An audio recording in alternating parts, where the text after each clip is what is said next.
Seja bem-vindo, seja bem-vinda. Estamos começando um novo ciclo de estudos da lição da Escola Sabatina e nos próximos 90 dias, correspondente ao mês de abril, maio e também ao mês de junho, nós vamos estar estudando no título geral desse trimestre alusões, imagens e símbolos, como estudar as profecias. O título geral dessa semana da lição de número 1 é Alguns princípios da profecia. E o verso para memorizar dessa semana se encontra no livro de Jeremias, capítulo 9, versículo 24.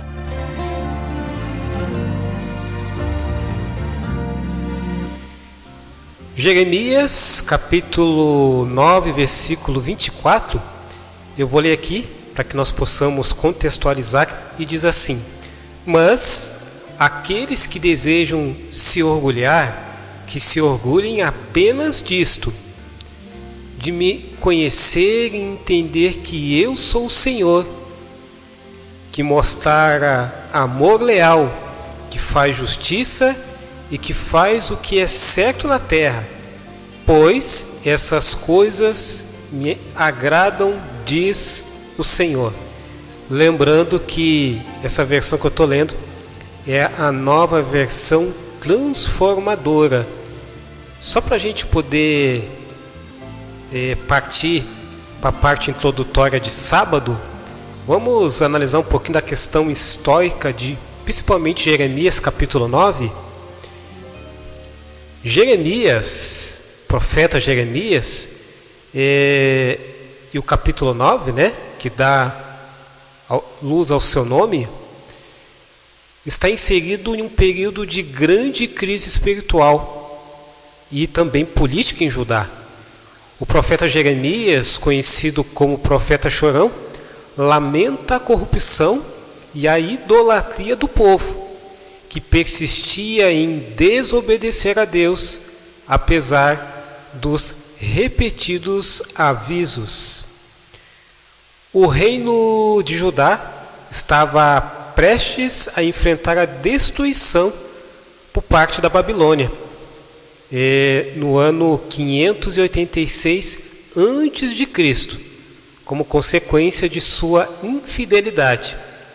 Jeremias, o profeta, denuncia a falsidade dos líderes, a falta de justiça social e a hipocrisia religiosa, anunciando o juízo divino iminente.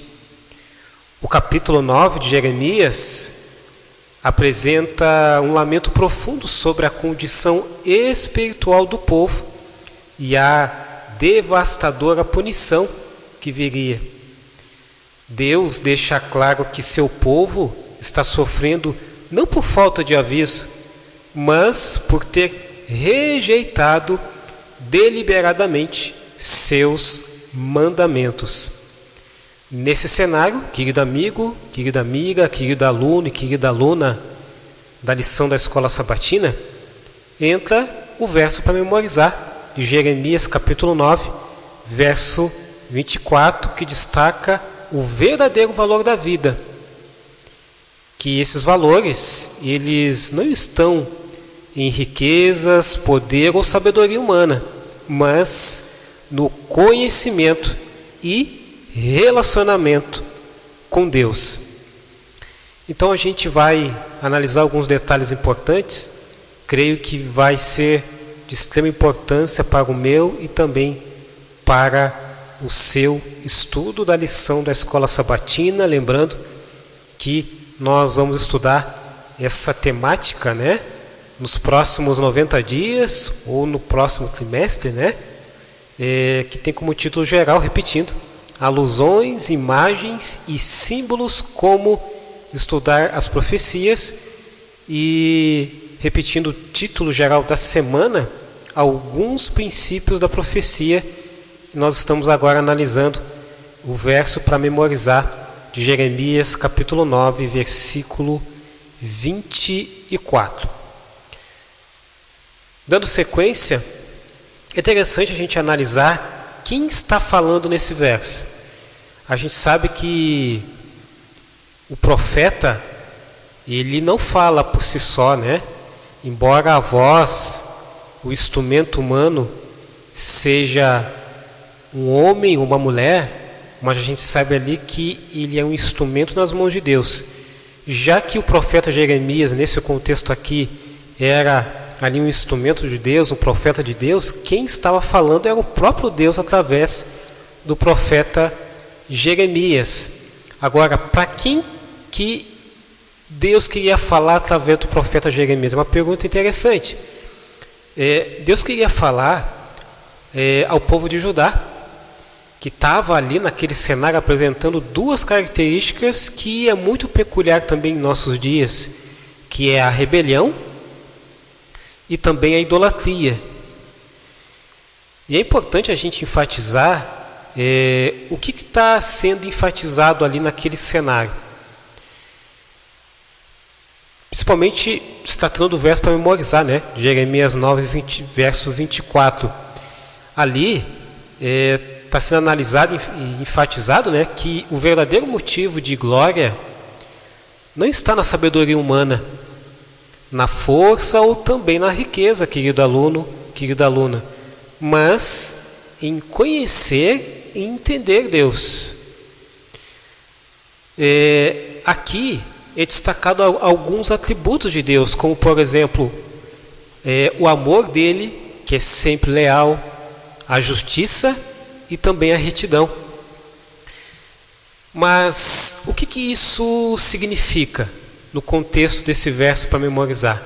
Isso significa que Deus, ele deseja que o seu povo o conheça não apenas intelectualmente falando, mas de maneira relacional e também de maneira prática, ou seja, através do relacionamento que nós temos que ter com Deus, através do estudo da Bíblia, através da oração, mas também de forma prática.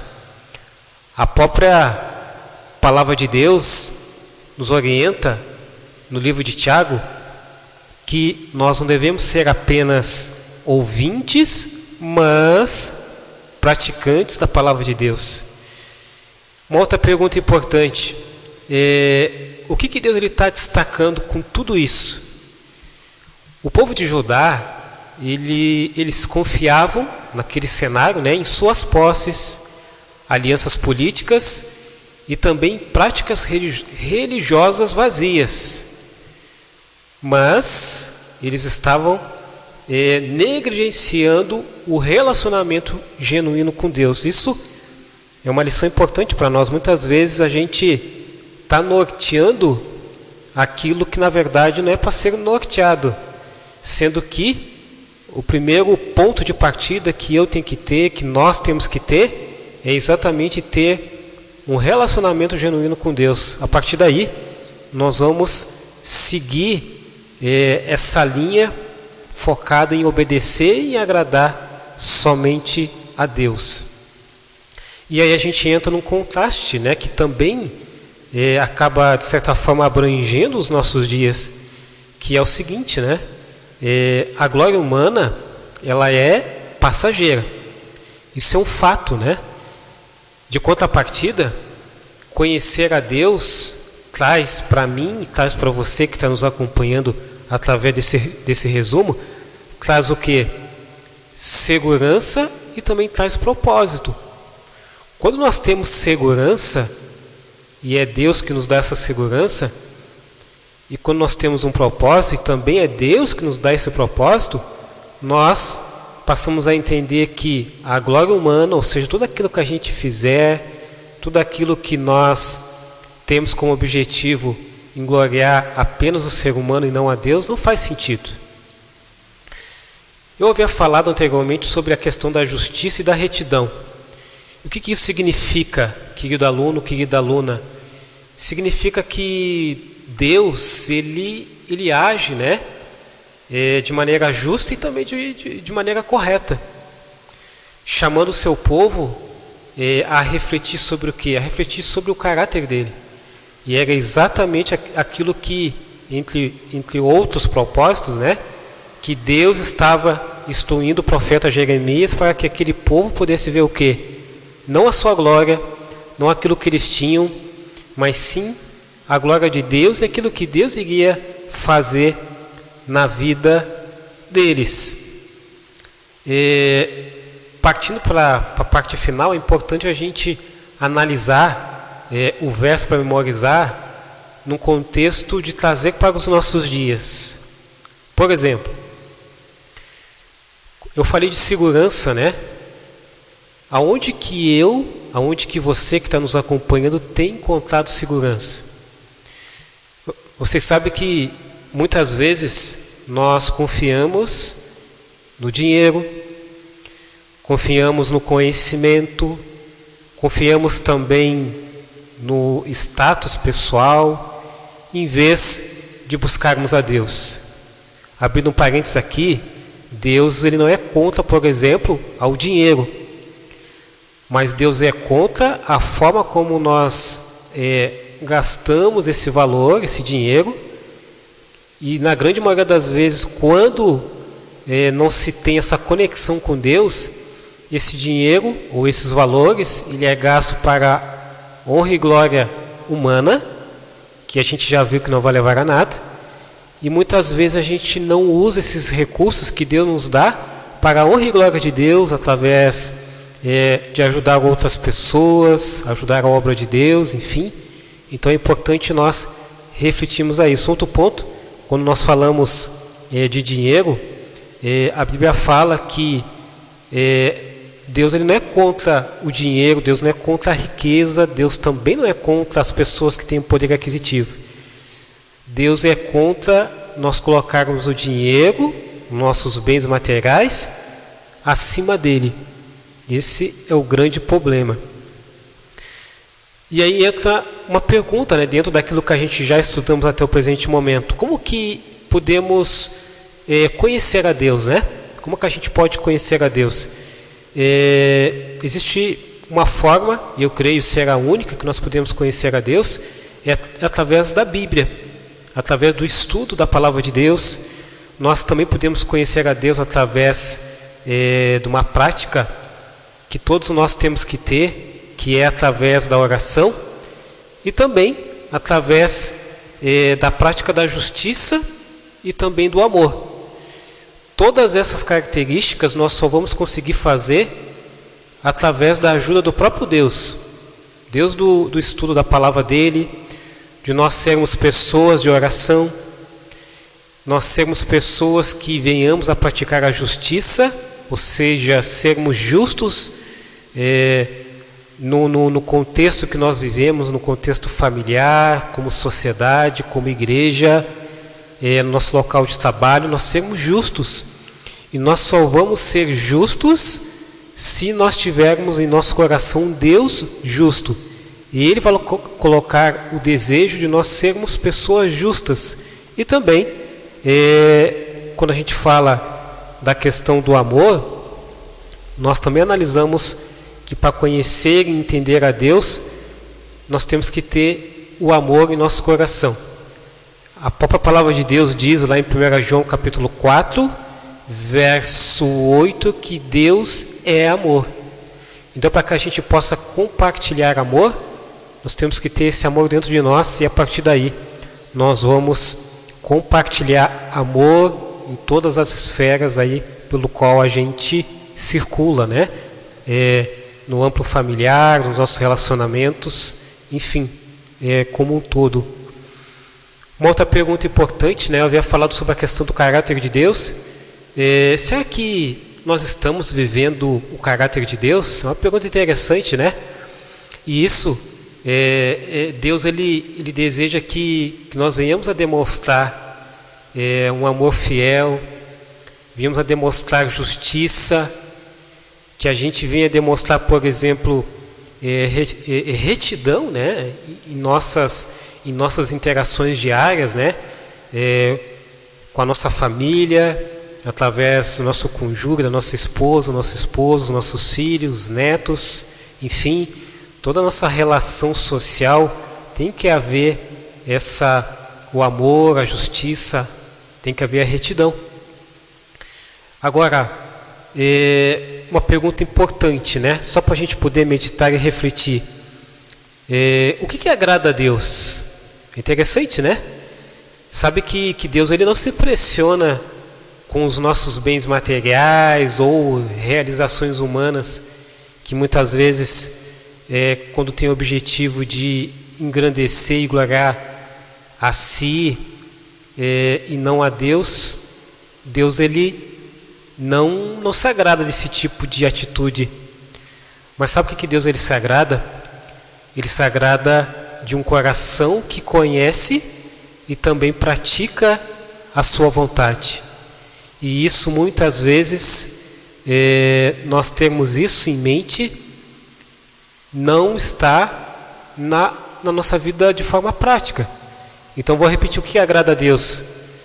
Repito, não é os nossos bens, não é as nossas realizações humanas, que são muitas vezes, né, quando tem o propósito de agradar humanamente a pessoa, Deus não se agrada disso. E sim, repito, de um coração que conhece e também pratica a sua vontade. O Salmo 40, versículo 8, o salmista nos orienta, inspirado por Deus, de que uma das formas para a gente poder agradar a Deus é através da lei de Deus, através de sua palavra.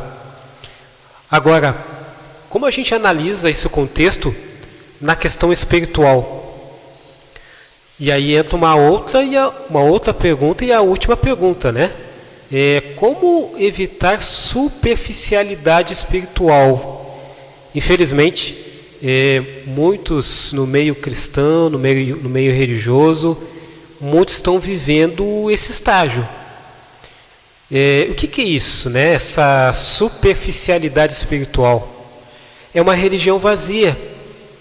E isso, sem dúvida alguma, é uma das grandes ameaças do nosso tempo, da nossa geração. Uma religião totalmente vazia, uma religião sem propósito, uma religião que muitas vezes tem como objetivo agradar a si e não agradar a Deus.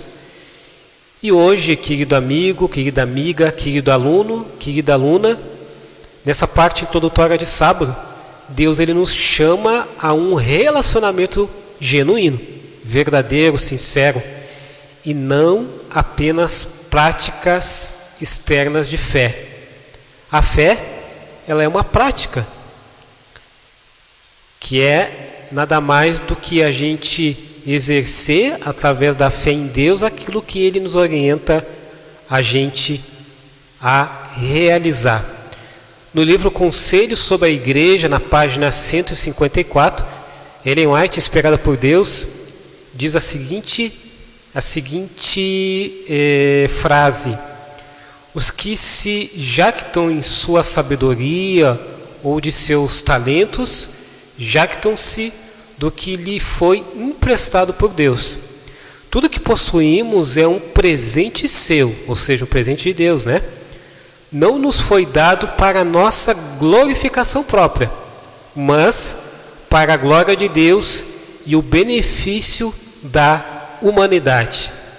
Então, Ellen White, aqui inspirada por Deus, ela destaca de forma muito enfática, inspirada por Deus, de que a nossa sabedoria, os nossos talentos são emprestados por Deus, ou seja, não são nossos.